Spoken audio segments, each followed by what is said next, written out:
अगर सुई भी लगेगी तो मेरा कलेजा छत्ती होगा। आप मेरी पीड़ा को समझो।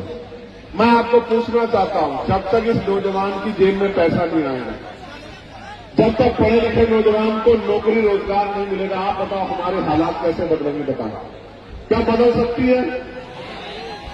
देखो मेरी बात पर गौर करो। आजाद भारत है ना, सबको बराबर का अधिकार कहता है ना संविधान, अवसर की समता है ना। मेरी माँ यहां बैठी है, मेरी माँ हाथ उठा के बता दें अगर जिन माओं ने हवाई जहाज का सफर किया, जरा एक बार हाथ उठा के मुझे दिखा दो। क्यों क्या मेरी माँ को हवाई जहाज का सफर करने के लिए अवसर नहीं मिलना चाहिए? क्यों नहीं मिल रहा? आपको पता है ये हवाई जहाज, ये हेलीकॉप्टर, ये अमीरों के जेब का सामान है, गरीबों के जेब का नहीं। समय बदलेगा, समय बदलेगा। मेरी बात को याद रखना। जो आज तक ट्रेन के डब्बे में नहीं चढ़ी एसी वाले में, उस अपनी माँ को, बहन को हेलीकॉप्टर हवाई जहाज में बिठाने का, उसको सम्मान दिलाने का काम उनके बच्चे करेंगे। मेरी बात को आप याद रखें। लेकिन ये पहली बार नौजवानों से कर रहा था। मैं नौजवानों से पूछना चाहता हूं, जब धीरे धीरे आरक्षण खत्म हो जाएगा, सरकारी नौकरियां खत्म हो जाएगी, तो आरक्षण स्वतः खत्म हो जाएगा, तो इस देश में जहां इतनी गैर बराबरी जाति धर्म के नाम पे, तो आप गरीबों को कुर्सी पे कौन बैठने देगा? इसलिए मैं पार्लियामेंट में बिल लेके आया कि निजी क्षेत्रों में आरक्षण व्यवस्था लागू होनी चाहिए। आप बताओ होनी चाहिए नहीं होनी चाहिए? जोर से बताओ होनी चाहिए नहीं होनी चाहिए? तो अगर आप मानते होनी चाहिए तो अब आप जनवरी के बाद तैयार हो जाना। हम लोग निजी क्षेत्रों में SC, ST, OBC के लोगों को आरक्षण मिले, इसके लिए हम लोग पूरे प्रदेश में यात्रा करने का काम करेंगे। तैयार होनी, तैयार हो बताओ। और सुनो, जितना बैकलॉग बाकी है उसको हम लोग भरवाने का काम करेंगे। मेरी बात को आप याद रखें।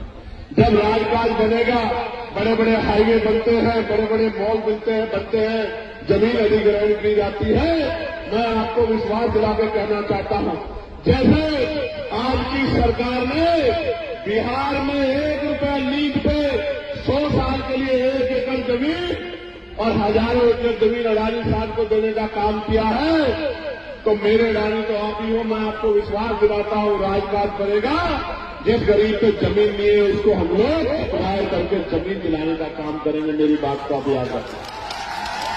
यानी कि हर परिवार को रोजगार से जोड़ने का काम करेंगे। मैं तो पार्लियामेंट में आशा बहनों की वेतन वृद्धि, आंगनबाड़ी बहनों की वेतन वृद्धि, भोजन माताओं की वेतन वृद्धि, शिक्षा मित्रों की वेतन वृद्धि, अनुदेशकों की वेतन वृद्धि, PRT के जवानों की वेतन वृद्धि, होमगार्ड भाइयों की वेतन वृद्धि, पंचायत सहायकों की वेतन वृद्धि, चौकीदार भाइयों की वेतन वृद्धि, सबके लिए मैं पार्लियामेंट में आवाज उठाने का काम करता हूं। और पुलिस के जो भाई है, इनको 8 घंटे की ड्यूटी मिले, सप्ताह में 1 दिन छुट्टी मिले, बॉर्डर स्कीम खत्म हो, वेतन विसंख्या दूर हो, बीएड के भाइयों को जो बीएड करे भाई हैं उनको अध्यापक की नौकरी मिले, BTC के भाइयों बहनों को नौकरी मिले, इसके लिए मैं पार्लियामेंट में लगातार आवाज उठाता हूं। लेकिन जब हमारी संख्या कम है, जब मैं आवाज उठाता हूं तो वो सोचते हैं इस आवाज को दबा दिया जाए। कोई अधिकारी मुझे फोन करके कहता है कि आपकी संस्था छीन लेंगे। मैं उनसे यही कहता हूं हाथ जोड़ के कि वोट का अधिकार बाबा साहब ने दिया था और वोट देके इन लोगों ने पार्लियामेंट में भेजा है। वोट देके कामयाब बनाना या कमजोर करना वो इनके हाथ में है। इनको फैसला करना है कि ये क्या चाहते हैं। आप ये बताओ, आजाद समाज पार्टी को मजबूत होना चाहिए नहीं होना चाहिए? बताओ। आजाद समाज पार्टी की ताकत बननी चाहिए नहीं बननी चाहिए? देखो आज किस तरह के दिन आ गए हैं कि मध्य प्रदेश में संविधान निर्माता बाबा साहब अम्बेडकर का पुतला जलाया जा रहा है।